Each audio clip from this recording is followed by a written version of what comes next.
बिस्मिल्लाहिर्रहमानिर्रहीम। अस्सलाम वालेकुम जी, मैं नजमुल हसन बाजवा हूं। नाज़रीन इकराम, बड़ी दिलचस्प सूरत हाल पैदा हो गई है इस वक्त अडयाला में। अडयाला में कुछ गैर मामूली हालात हैं और गैर मामूली मुलाकातें हो रही हैं। IMF का वफ्द अडयाला पहुंच चुका, यूरोपीय यूनियन का वफ्द अडयाला पहुंच चुका और इस वक्त हंगामी तौर पर अमरीकी वफ्द अडयाला जेल में यानी कि इमरान खान से मुलाकात के लिए पहुंचा है। IMF वाले मुलाकात कर चुके हैं, यूरोपीय यूनियन वाले कर चुके हैं और अब अमरीकी वफ्द वहां पे मुलाकात के लिए पहुंचा है। और ये जो अमरीकी वफ्द है इसमें 4 बड़े सेनेटर्स, बल्कि 5 बड़े सेनेटर्स जो हैं वो इस अमरीकी वफ्द के अंदर जो है ना वो मौजूद हैं। ये चल क्या रहा है, ये अचानक से क्या हो गया है, ये सारी तवज्जो का मरकज अडयाला जेल क्यों बन गई है? ये पहली बार हमने ये देखा है। इससे पहले तो हमने कभी नहीं देखा कि कोई कैदी जेल में हो और इतनी बड़ी बड़ी मुलाकातें वहां पे हो रही हों। इससे पहले तो हमने नहीं देखा कि कोई अमरीकी वफ्दी वहां पे पहुंच रहे हो। हमने इससे पहले भी सियासी कैदियों को देखा है, नवाज शरीफ साहब भी जेल में रहे हैं और भी अपोजिशन लीडर जेल में रहे हैं। हमने ये तो नहीं देखा कि जनाब IMF वाले मुलाकात करने के लिए पहुंच जाते हैं, यूरोपीय यूनियन वाले पहुंच जाते हैं।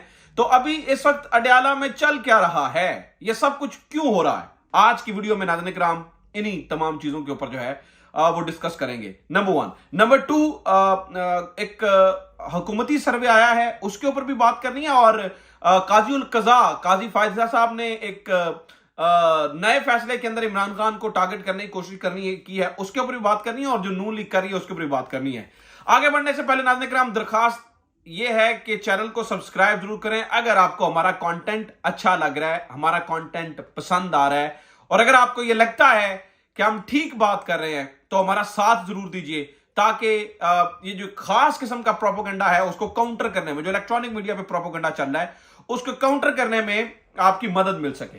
तो नाज़रीन इकराम शुरू करते हैं खबरों से। एक एक करके मैं सारी खबरें आपके सामने रखता जाता हूं, ये मुलाकातों वाली खबर और ये बाकी खबरें भी हैं। सबसे पहले शुरू कर लेते हैं जनाब कि एक सर्वे आया है बड़ा जबरदस्त, जिसे पाकिस्तान के सरकारी इदारे ने इस रिसर्च को जो है ना वो किया है। Pakistan institute of development and research ने इस रिसर्च को किया। उसमें कुछ बड़ी मजेदार चीजें सामने आई हैं। पता यह चला है कि अवाम का हुकूमत और अदलिया पर एतमाद नहीं है। अवाम का हुकूमत और अदलिया पर एतमाद नहीं है, पुलिस पर बिल्कुल एतमाद नहीं है, जबकि फौज पर मशरूत एतमाद है। नाज़रीन इकराम, ये एक बड़ी ही एक्स्ट्रा ऑर्डिनरी रिसर्च अपने आप के अंदर, अपने अंदर एक बड़ी ही एक्स्ट्रा ऑर्डिनरी रिसर्च हुई है। इसमें बताया गया जी फौज पर ये, और मैं अगेन कह रहा हूं ये उर्दू न्यूज ने छापा है और Pakistan institute of development and research ने इस रिसर्च को कंडक्ट किया है। उसमें वो ये कहते हैं जी फौज के ऊपर कदरे एतमाद है, यानी कि बाकी तमाम इदारों पे एतमाद नहीं है। और जो फौज के ऊपर एतमाद है उसकी शर्त है, मशरूत तौर पर एतमाद है। उसकी शर्त यह है कि फौज सियासत में मुदाखलत ना करे और मईशत साजी से मुतालिक पॉलिसी साजी में, मईशत में जो पॉलिसी साजी होती है उसके अंदर मुदाखलत, अगर ये 2 काम ना करे तो फौज पर एतमाद है। अब ये इदारों के लिए बड़ी एक, मैं ये कहता हूं कि फूड ऑफ थॉट हो सकती है ये रिसर्च जो है वो, जो अभी जो है ना वो सामने आई है। ठीक है, तो ये पता चला है। कुछ और भी रिसर्च सामने आ रही है। एक रिसर्च ये भी सामने आई है कि इमरान खान के जाने के बाद बरामदात धड़ाम से गिर चुकी हैं। यानी कि पता चला है कि इमरान खान जब छोड़कर गए तो 27 अरब 82 करोड़ डॉलर पे छोड़ के गए। जब उन्होंने शुरू किया तो 23 अरब 4 करोड़ डॉलर हमारी बरामदात थी। अभी जब शहबाज शरीफ साहब का दौर खत्म हुआ तो तब 23 अरब और 66 करोड़ डॉलर हमारी बरामदात रह चुकी थी। तो ये इस वक्त जो है ना वो हमारी बरामदात का हाल है, सूरत हाल ये है। अब आ जाते हैं नाज़रीन इकराम असल स्टोरी, यानी कि मेल मुलाकातें, ये क्या कहानी है। तो सबसे पहले सुन लीजिए, असल हुआ ये कि आज चौधरी परवेज इलाही साहब ने मीडिया को यह बताया कि इमरान खान साहब मेरे साथ वाले सेल में, यानी कि साथ वाली जेल के अंदर हैं। मुझे किसी प्रेस कॉन्फ्रेंस का नहीं कहा गया, लेकिन इमरान खान जो है वो मेरी साथ वाली सेल में है। वहां पे कुछ गैर मामूली मुलाकातें होती हैं। उन्होंने बताया कभी यूरोपीय यूनियन और कभी IMF वाले मुलाकात के लिए आए होते हैं। अब जो ही ये खबर आई, ऑब्वियसली ये बहुत बड़ी खबर थी कि जेल के अंदर जा रहे हैं वो, जाके मिल रहे हैं। फिर जनाब पता चला आज के आज हमारे दोस्त शाकिर अवान साहब ने इस खबर को ब्रेक किया और उन्होंने बताया कि जनाब अमेरिकी वफ्द भी हंगामी तौर पर जेल में पहुंच चुका है। और इस अमेरिकी वफ्द के अंदर जो लोग मौजूद थे, ग्रेग एडवर्ड, रॉबर्ट फ्रैंकलिन, ये डेमोक्रेटिक पार्टी से हैं, ठीक है, डोनाल्ड्स और मार्क राइट्स और पैट्रिज, ये 5 बंदे जो है वो शामिल हैं। अब नाज़रीन किराम, आइए जरा समझने की कोशिश करते हैं कि ये मुलाकातें क्यों हो रही हैं।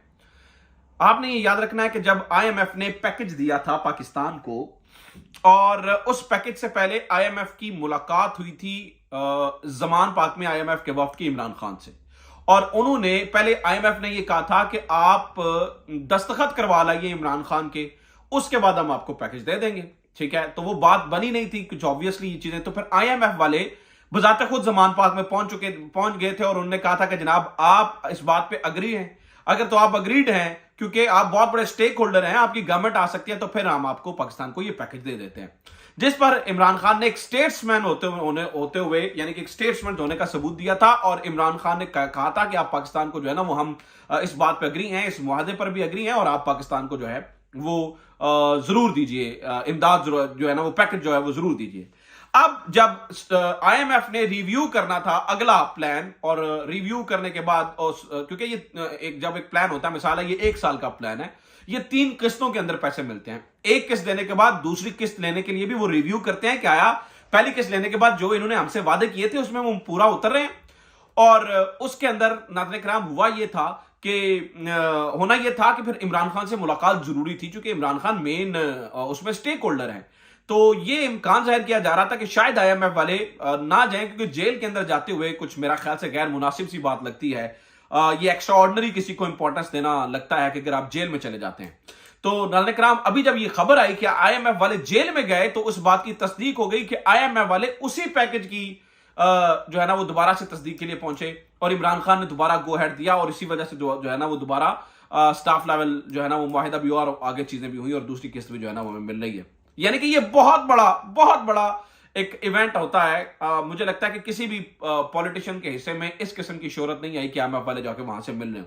आईएमएफ ने एक शर्त यह भी रखी थी कि आपने फ्री एंड फेयर इंतखाबात करवाने हैं।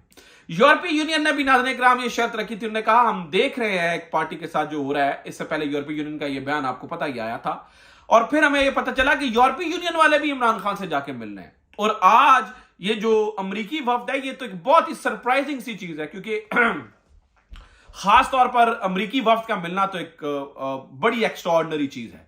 तो अब अमेरिकी वफ्द क्यों मिल रहा है? ना ऑब्वियसली मुस्तकबिल के हवाले से बहुत सारी बातें इमरान खान से पूछने वाली हैं, और बहुत सारी बातें इमरान खान से करने वाली हैं।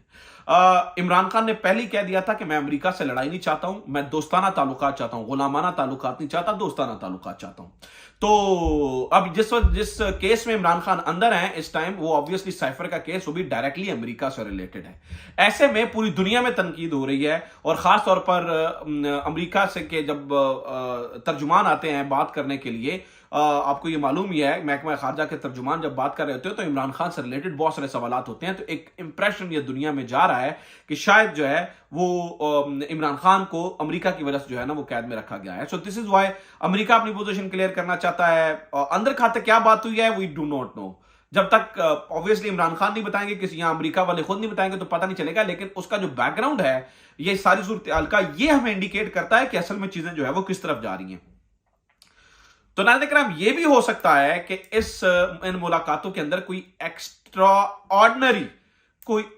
ऑर्डिनरी डेवलपमेंट हो जाए, और कोई रास्ते खुल जाए, और फिर अगर वहां से गो अहेड आता है तो फिर इमरान खान को जेल में रखना मुश्किल हो जाएगा।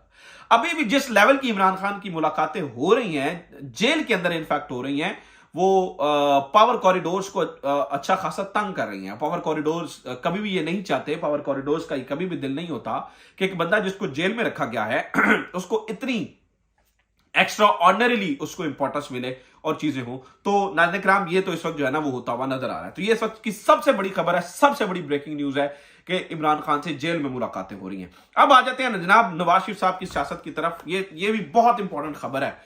नवाज शरीफ साहब अपना सब कुछ कुर्बान करने को तैयार हैं इक्तदार की हड्डी के लिए। इक्तदार की हड्डी के पीछे पीछे वो अपने नजरियात को कुर्बान करने को तैयार हैं, और इसमें मुबैना तौर पर किरदार है मरियम बीबी साहिबा का। मरियम बीबी साहिबा के कहने पर शायद मियां नवाज शरीफ साहब लगकर हर चीज करने के लिए तैयार हैं, इक़्तिदार की सीढ़ी चढ़ना चाहते हैं। इसलिए उन्होंने कड़वा घूंट भरा है और उसमें उन्होंने जो है ना वो अब पूरे मुल्क से इलेक्टेबल्स चुनने का फैसला किया है। अब जब वो बलूचिस्तान से इलेक्टेबल्स जो है ना वो साथ मिला रहे थे, तो उनके पुराने इत्तेहादी महमूद अचकजई का एक बयान आया है।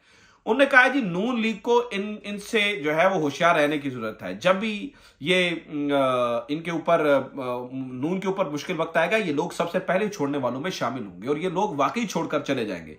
जाम कमाल वगैरह ये जितने लोग शामिल हुए हैं पहले नून लीग में ही थे। और आप देखें ना, शुरू से लेकर ये खास क्लास है, खास किस्म का टोला है जो हर गवर्नमेंट में साथ होता है। आपका साथ तब छोड़ जाएंगे जब आपकी एस्टैब्लिशमेंट की लड़ाई हो जाएगी या आपकी एस्टैब्लिशमेंट के दरमियान कोई ना कोई गड़बड़ होगी, तो ये साथ छोड़कर चले जाएंगे। ये नवाज शरीफ साहब को सोचना होगा। इसी तरह से जुनूबी पंजाब, अब बलूचिस्तान के बाद जुनूबी पंजाब का रुख किया जा रहा है।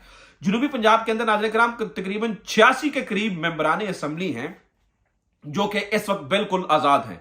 उनमें 30 के करीब MNAs हैं और बाकी MPAs हैं जो तहरीक इंसाफ से पिछले 2 सालों में अलग हुए मुख्तलिफ तरीकों से, और वो इस वक्त इलेक्टेबल्स की सूरत में उनका एक आप समझ लें कि वो इलेक्टेबल्स के पूल में दस्तयाब हैं। तो पाकिस्तान मुस्लिम लीग नून अब जुनूबी पंजाब का रुख करेगी। ये याद रखिएगा कि जब भी पाकिस्तान में किसी ने भी सेंटर में गवर्नमेंट बनाई है तो वो जुनूबी पंजाब में से आने वाले लोगों का उसमें बड़ा किरदार होता है। जुनूबी पंजाब से आप कितनी सीटें लेते हैं, ये बहुत बड़ा इसमें से जो है ना वो किरदार होता है और उसी से वो चीजें जो है ना वो हो सकते हैं। तो अब जुनूबी पंजाब की तरफ जो है ना वो नून लीग रुख कर रही है। एक और कहानी सुन ले काजी उल कज़ा की कहानी सुन ले। काजी उल कज़ा ने एक फैसला जारी किया है और उस फैसले में ये जो फैजाबाद धरना केस है, पता नहीं इन्होंने किसने इनको बता दिया है कि उसमें कोई शायद PTI का किरदार था। वो तो फैजाबाद धरना तो मतलब PTI गवर्नमेंट के खिलाफ हो रहा था, पता नहीं इन्हें क्यों शायद समझ में नहीं आ रही है। तो ये हर चीज को जो है ना वो PTI के साथ और इमरान खान के साथ जोड़ने में मसरूफ हो जाते हैं। फैजाबाद धरने के अंदर आज एक जो उन्होंने फैसला दिया है, यानी उन्होंने कहा कि जनाब ये रियासत ने जो है ना वो फैजाबाद धरने वाले केस के ऊपर फैसले के ऊपर अमल दरामद नहीं करवाया था, इसलिए 9 मई जैसे पुरतशद्दुद वाकयात हुए तो हर चीज को 9 मई से जो है ना वो जोड़ा जाता है, हर चीज को इमरान खान से जोड़ा जाता है। तो ये इस वक्त की चीजें हो रही हैं। बहरहाल गैर मामूली हालात हैं और गैर मामूली चीजें इस वक्त देखने में आ रही हैं। उम्मीद करते हैं कि अल्लाह ताला पाकिस्तान के लिए बेहतरी करे और पाकिस्तान के लिए कुछ अच्छी चीजें हों। अपना ख्याल रखिए। खुदा हाफिज। पाकिस्तान जिंदाबाद।